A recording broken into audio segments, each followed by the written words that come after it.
Smile. Kita mo din.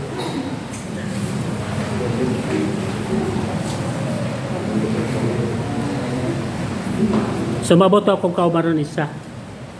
Then direta sa pito man ka sakramento. So una bunyag. So man yung gimoron.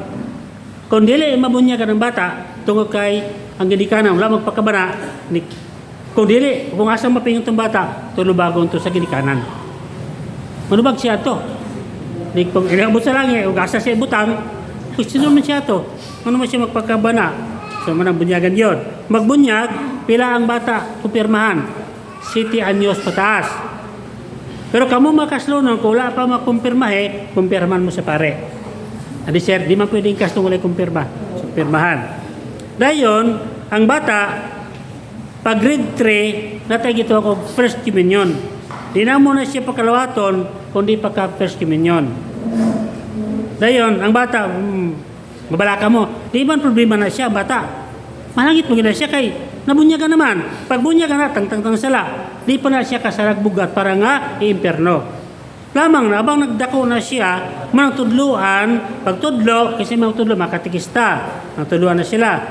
Dayon, natay ito, first communion. So, kabalo na ng bata.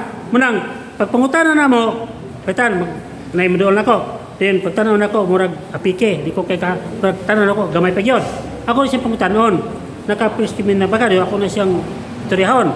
Pag di siya butubag, di siya kabalo, bot pa sa bot, pa siya matudlo eh. Botong, di na ko ito siya tagaan. Wagi yun siya o first communion. Para ka first communion na ito siya, ang bata, dire-diretso na na siya ang pakalawaton. Basta makadawat na siya o first communion. Kung dako na ka, wala pa ka kaagian ng first communion, pag kasal pa, kalawaton mas pare gina na. So mo nang nabunyagan, kumpirmahan, first communion. Pag naka-first communion na, mo ito padayon na ito na mga pakalawaton. Dayon mo nang natay pagdawat sa lawas ni Kristo. Bunyag, kumpirma, kumpisal, kalawat. Pag naay magluya, mo nang naay santalana. Ayaw po mo pagpasantalana kung nagtinga na gyud. Istoryahan mo nas pare. Munang pagpasantalana ninyo, kanang maistorya pa po sa pare. Nabas Biblia na. Dayon, kaya kami po, di po mo pakalawat, anong masakiton kung wala isang talana. Para itong dire, bye-bye. Yanhaan ko, niya, poblasyon uno man akong area.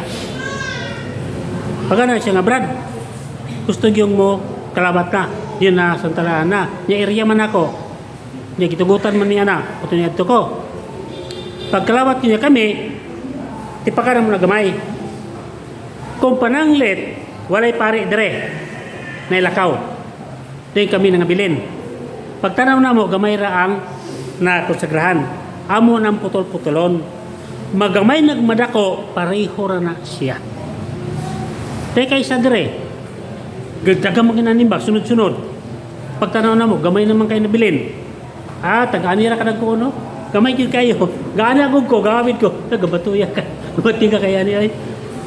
Sina na siya. Mutong kami, pag magpaklawat ko masakiton, labi na kong medyo grabe-grabe.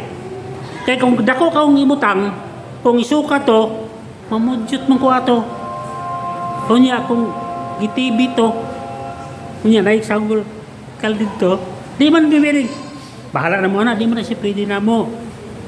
So, amo to siyang hiposon, puston to siya, iya mo to ilubong, kung kanan dili malakaran. So, ana siya mo nang, pag magpakalawat din, masakiton nga, medyo grabe-grabe, tipa ka na ko gamay. Tipa ko gamay. Yan, may ritual, manganta. Pag guman, pag dawat yun sa gamay nga kong ihatag, kaya mo naman na gawin tubig.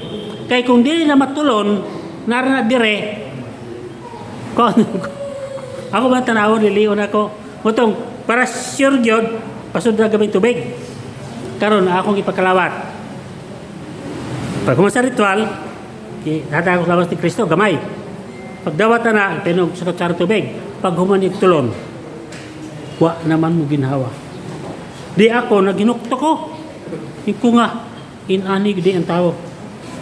Pag nila yung kamo ginhawa ko, 5 minutes, lisod-lisod na.